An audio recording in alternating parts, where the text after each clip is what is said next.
Oke, bismillahirrahmanirrahim. Assalamualaikum warahmatullahi wabarakatuh. Waalaikumsalam warahmatullahi wabarakatuh. Alhamdulillah wa syukurillah. Ya, tiada henti-hentinya kita memanjatkan puji dan rasa syukur kehadirat Allah Subhanahu wa taala, Tuhan yang Maha Kuasa, yang melimpahkan berkah, rahmat, taufik dan hidayah kepada kita semua. Dan pada malam hari yang berbahagia ini kita lanjutkan lagi perkuliahan ekonomi Islam. Mudah-mudahan semua dalam keadaan sehat walafiat, ya, tidak satu kurang apapun ya. Dan malam hari ini kita masuk di pertemuan yang kelima, dan tadi kelompok 2 sudah siap untuk materinya. Screen-nya, slide-nya saya sudah bagi kepada kelompok 2 ya. Dengan judul karakteristik ekonomi Islam, yaitu yang akan dibawakan oleh Saudari Susi Arumsari, Saudari Teresia Pia Katarina, Saudara Fajar Sidik Sanjaya, dan Saudara Thomas Fernando Deva. Kepada kelompok 2 kami persilakan. Silakan Susi. Selamat malam semua teman-teman. Pak Sunarto, selamat malam. Selamat malam. Terima kasih Pak untuk kesempatannya Pak. Teman-teman, malam ini saya dan tim akan mempresentasikan hasil diskusi kami dengan judul karakteristik ekonomi Islam. Sebelumnya perkenalkan dulu, dari saya sendiri Thomas Fernando Deva, kemudian ada Susi Arumsari, Teresia Lia Katarina, Fajar Sidik Sanjaya. Untuk pertemuan kita malam ini, agenda kami ada 4 poin yang akan kami presentasikan. Yang pertama, pengertian ekonomi Islam. Kedua, karakteristik ekonomi Islam. Ketiga, filosofi Islam. Yang terakhir baru kita tutup dengan kesimpulan. Oke. Untuk pemateri yang pertama, waktu dan tempat saya persilahkan.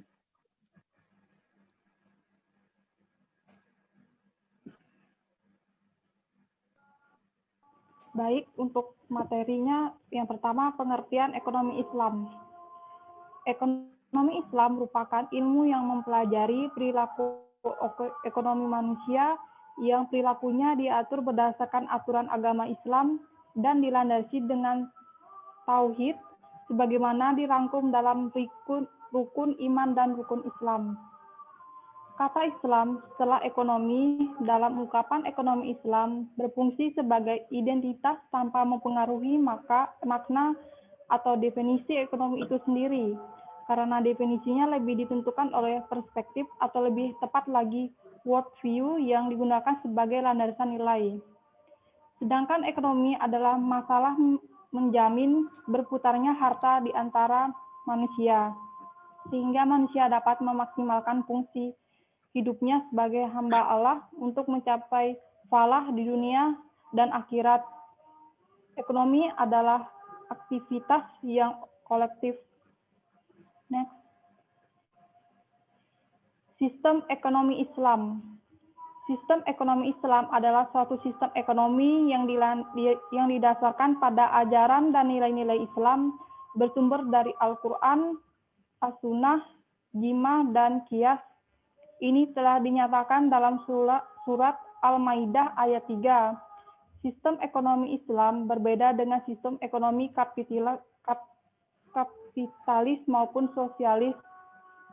Sistem ekonomi Islam memiliki sifat-sifat baik dari sistem ekonomi sosialis dan kapitalis, namun terlepas dari sifat buruknya. Sistem ekonomi Islam adalah sebuah sistem yang tidak lahir dari hasil akal manusia. Akan tetapi, sebuah sistem yang berdasarkan ajaran Islam yang bersumber dari Al-Quran dan hadis yang dikembangkan oleh pemikiran manusia yang memenuhi syarat dan ahli dalam bidangnya. Next. Karakter ekonomi Islam. Ada 2, yaitu yang pertama, harta kepunyaan Allah dan manusia alifah harta. Karakteristik pertama ini terdiri dari 2 bagian, yaitu semua harta baik benda maupun alat produksi adalah milik kepunyaan Allah dan manusia adalah khalifah atas harta miliknya. Hak milik pada hakikatnya adalah milik Allah. Manusia menafkahkan hartanya itu haruslah menurut hukum-hukum yang telah disyariatkan Allah. Yang kedua itu ekonomi Islam terikat dengan akidah, syariat, hukum, atau moral. Hubungan ekonomi Islam dengan akidah Islam tampak jelas dalam banyak hal, seperti pandangan Islam terhadap alam semesta yang disediakan untuk kepentingan manusia. Selanjutnya akan diteruskan oleh Susi Arumsari.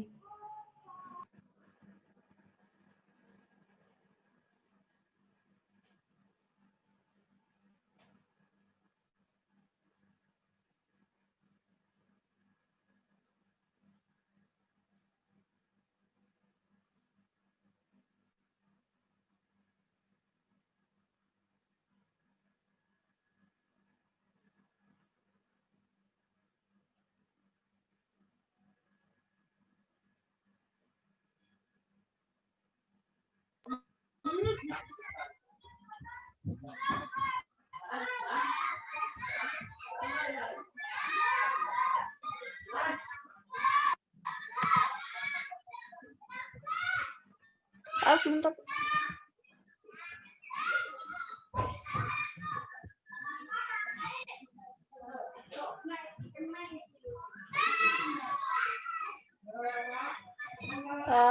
Adapun bukti-bukti hubungan ekonomi dan moral dalam Islam. Yang pertama, larangan terhadap pemilik dalam penggunaan hartanya yang dapat menimbulkan kerugian atas harta orang lain atau kepentingan masyarakat. Rasulullah bersabda tidak boleh merugikan diri sendiri dan juga orang lain. Yang kedua, larangan menimbun emas, perak, atau sarana moneter lainnya sehingga dapat mencegah peredaran uang dan menghambat fungsinya dalam memperluas lapangan produksi. Yang ketiga, larangan melakukan penipuan dalam transaksi ditegaskan dalam sabda Rasulullah, orang-orang yang menipu kita bukan termasuk golongan kita. Yang keempat, larangan melakukan pemborosan karena dapat menghancurkan individu dalam masyarakat.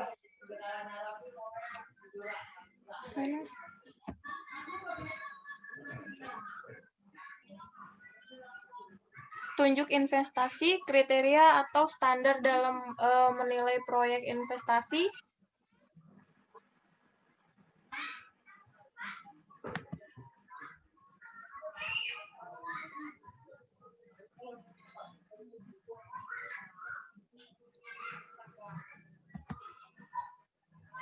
Pak, mohon maaf, Pak.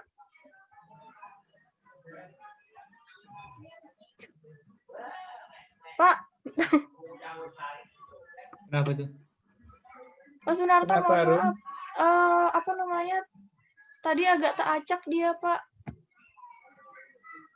Ya dilanjut aja. Nggak apa-apa, Kak, Pak. Ya enggak apa-apa, yang bikin siapa? Sebentar, Pak. Ini 4, 5, 6. Lanjut yang ke-6. Iya, yang ini, Pak. Maaf, Pak. Yang ini tadi tuh. Karakter ekonomi Islam, keseimbangan antara kerohanian. Yang ketiga, keseimbangan antara kerohanian dan kebendaan. Islam adalah agama yang menjaga diri tetapi juga toleran atau membuka diri. Selain itu, Islam adalah agama yang memiliki unsur keagamaan, mementingkan segi akhirat dan sekularitas atau segi dunia. Yang keempat, keadilan dan keseimbangan dalam melindungi kepentingan individu dan masyarakat. Artinya, keseimbangan dalam sistem sosial Islam adalah tidak mengakui hak mutlak dan kebebasan mutlak, tetapi mempunyai batasan-batasan tertentu, termasuk dalam bidang hak milik, hanya keadilan yang dapat melindungi keseimbangan antara batasan yang ditetapkan dalam sistem Islam untuk kepemilikan individu dan umum. Kemudian yang kelima, dalam konsumsi Islam, mempunyai pedoman untuk tidak melampaui batas yang dibutuhkan oleh tubuh dan tidak melampaui batas makanan dan yang dihalalkan. Selanjutnya akan dilanjutkan oleh Thomas.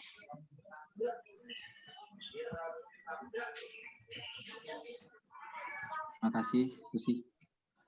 Yang keenam, petunjuk investasi. Kriteria atau standar dalam menilai proyek investasi memandang ada 5 kriteria yang sesuai dengan Islam untuk dijadikan Susi.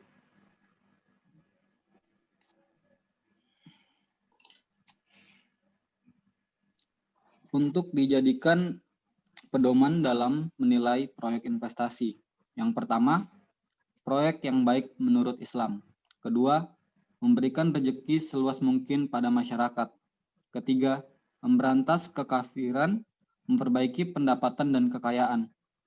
Keempat, memelihara dan menumbuh kembangkan harta. Dan yang terakhir, melindungi kepentingan anggota masyarakat.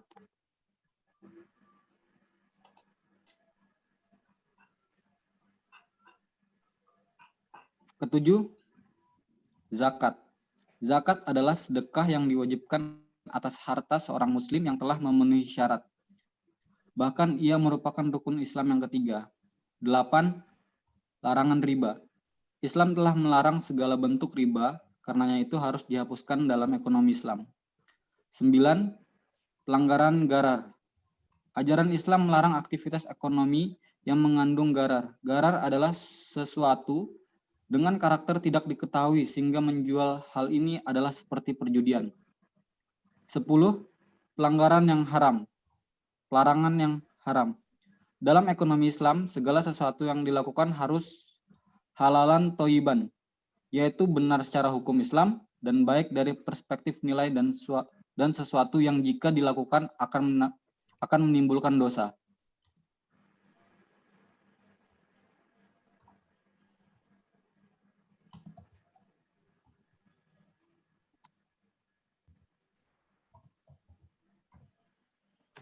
Ada beberapa hal dalam karakteristik ekonomi Islam, yaitu pertama, tujuan ekonomi Islam. Kedua, moral. Kedua,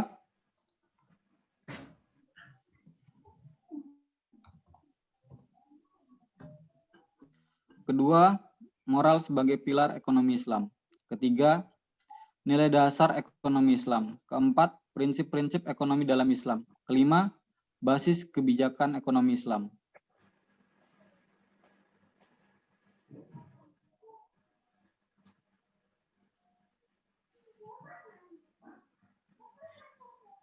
Filosofi ekonomi Islam. Filsafat ekonomi merupakan dasar dari sebuah sistem ekonomi yang dibangun berdasarkan filsafat ekonomi yang ada, dapat diturunkan tujuan-tujuan yang hendak dicapai. Misalnya tujuan kegiatan ekonomi konsumsi, produksi, distribusi, pembangunan ekonomi, kebijakan moneter, kebijakan fiskal, dan sebagainya. Filsafat ekonomi Islam didasarkan pada konsep triangle, yaitu filsafat Tuhan, manusia, dan alam. Kunci filsafat ekonomi Islam terletak pada manusia dengan Tuhan, alam dan manusia lainnya. Dimensi filsafat ekonomi Islam inilah yang membedakan ekonomi Islam dengan sistem ekonomi lainnya, kapitalisme dan sosialisme. Filsafat ekonomi yang Islami memiliki paradigma yang relevan dengan nilai-nilai logis, etis, dan estetis yang Islami yang kemudian difungsionalkan ke tengah tingkah laku ekonomi manusia. Dari filsafat ekonomi ini diturunkan juga nilai-nilai instrumental sebagai perangkat peraturan, permainan, rule of game suatu kegiatan.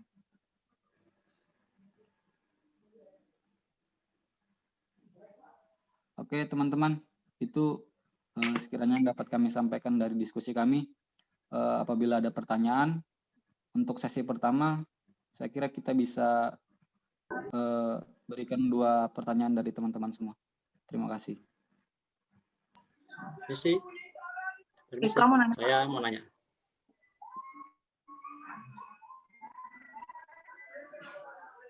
Permisi, Ya, Thomas. silakan. Ya, silakan Arif. Oke. Ini dari kan dibilang kan karakter ekonomi Islam. Nah, di sini kan ada disebutkan kan pelanggaran gharar.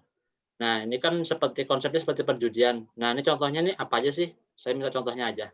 Ya, sekian dari saya. Terima kasih. Oke. Eka mau bertanya, Thomas. Iya, lanjut. Perkenalkan, saya Eka Ayu Natalia dari kelompok 7. Saya mau bertanya, Ya. bisa dicontohkan untuk larangan riba itu seperti apa? Oke, terima kasih. Ya,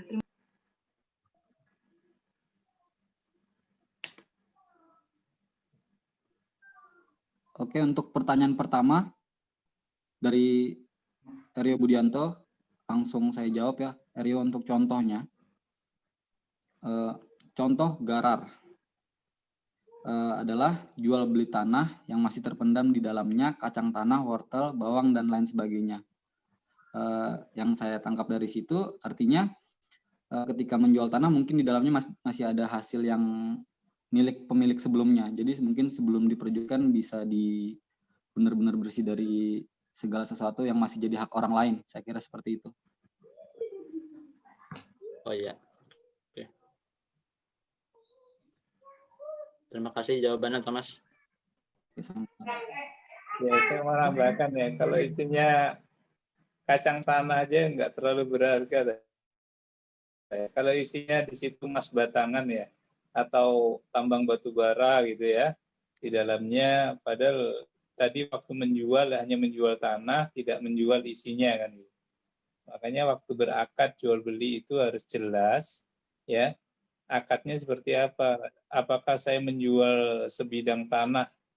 Ya, kalau sebidang tanah itu kan otomatis isi-isinya ya. Tetapi kalau dari pihak penjualnya sendiri nanti mengklaim, oh saya menjual tanah saya bukan beserta isinya kan gitu kan. Padahal di dalamnya isinya ada tambang batu bara, ada emas, atau ada yang lain lah tersimpan di dalamnya. Nah itu jadi harus jelas. Jadi tidak merugikan sepihak ya. Nanti si pembeli merasa beruntung karena mendapatkan lahan yang isinya adalah hasil alam yang berlimpah, ternyata diklaim sama si penjual. So, saya tidak menjual isinya kan gitu. Itu contoh. Lanjut, silakan. Thomas. Pertanyaan kedua. Pertanyaan kedua.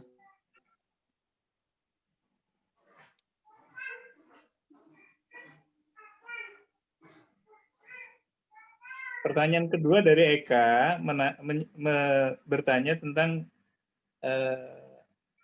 contoh pelarangan riba, ya seperti apa?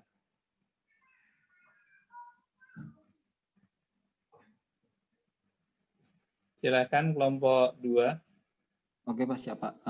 Untuk teman-teman, saya kira bisa dibantu ya untuk menjawab pertanyaan dari Eka. Contohnya Kak Thomas? Iya benar. Silakan. Boleh bantu jawab?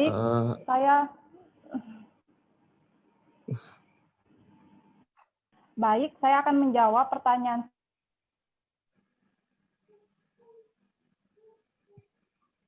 Sudah, lanjut aja, Tere. Mengharapkan lebih, maksudnya bunga dari uang tersebut, seperti itu. nggak kedengaran. Tolong diulang. Nggak kedengaran kah? Iya, jaringannya jelek tadi. Misalnya, ketika seseorang meminjamkan sesuatu, misalnya uang pada orang lain, tapi harus memberikan lebih ketika mengembalikannya. Dia mengharapkan lebih dikembalikan, misalnya uangnya itu berbunga gitu. Itu yang dimaksudkan dengan riba. Mungkin boleh saya tambahkan untuk contoh kehidupan di keseharian kita itu berupa pinjaman bank. Namanya? Ya Pak, Fajar Pak. Ya. Saya dari kelompok 2 ini. Ya, silakan disebutkan namanya. Tadi Bang Bainuri mau nambahkan juga, gantian enggak apa-apa deh. Silakan Mas Fajar. Ya, untuk kehidupan sehari-hari itu pinjaman bank. Salah satu contoh riba dalam kehidupan sehari-hari seperti meminjam uang kepada pihak bank konvensional yang kemudian akan dikembalikan pada waktu tempo 1 tahun, namun pihak bank tersebut memberikan kewajiban agar Anda membayarkan dengan jumlah yang lebih besar dari jumlah pokok yang dipinjam. Nah, misalkan kita pinjam 5 juta dan harus dibayar selama 1 tahun. Nah, dalam 1 tahun kita tuh harus bayar lebih dari 5 juta.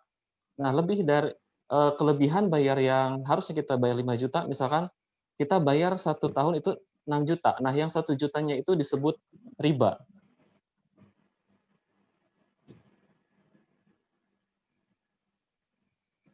Mungkin itu salah satu contohnya. Mungkin Pak Bainuri tadi mau menambahkan, silakan. Enggak sih, cuma tadi ada pertanyaan yang disampaikan sama teman tuh masalah horor ya. Itu tadi saya belum pernah dengar apakah sudah jawab atau belum ya, karena saya juga ada mau bertanya ke situ, tapi kalau sudah jawab, saya belum dengar jawabannya dari kelompok 2. Goror, silakan Goror. Oke, Mas Bainuri, saya ulangi ya. Untuk tentang goror tadi yang saya dapat dari bantuan dari Pak Sunarto juga. Ya. Untuk goror tadi tentang masalah akad jual beli yang dibahas sama Pak Sunarto. Misalnya saja akad jual beli tanah. Akad yang dilakukan mungkin hanya untuk menjual tanahnya aja, tapi ternyata di dalam tanah dan di atas tanah itu ada harta lain, mungkin ada hasil alam, mungkin hasil perkebunan yang sekiranya berharga. Kemudian setelah selesai akad, kedua belah pihak sudah sepakat, pihak penjual mungkin merasa rugi terus melakukan harta yang masih tertinggal di tanah tadi. Begitu kira-kira Pak.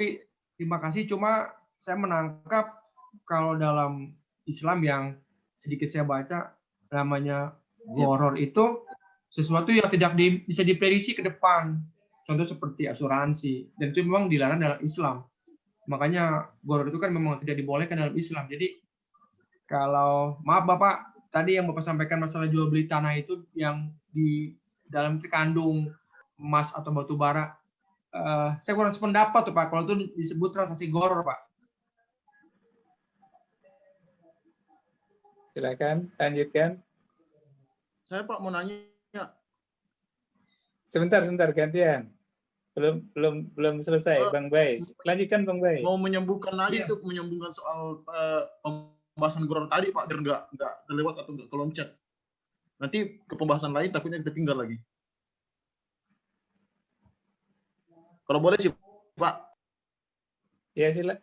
Ini moderatornya yang mana ini? Moderatornya. Halo Jeremy. Mohon maaf ya Jeremy, kan kita dari Mas Bainuri udah separuh jalan untuk bicaranya. Saya kira lebih baik kayaknya kita harus selesaikan dulu dari Mas Bainuri dulu. Nanti untuk tanggapan berikutnya ada waktu, Jer. Ya. Mas Bainuri.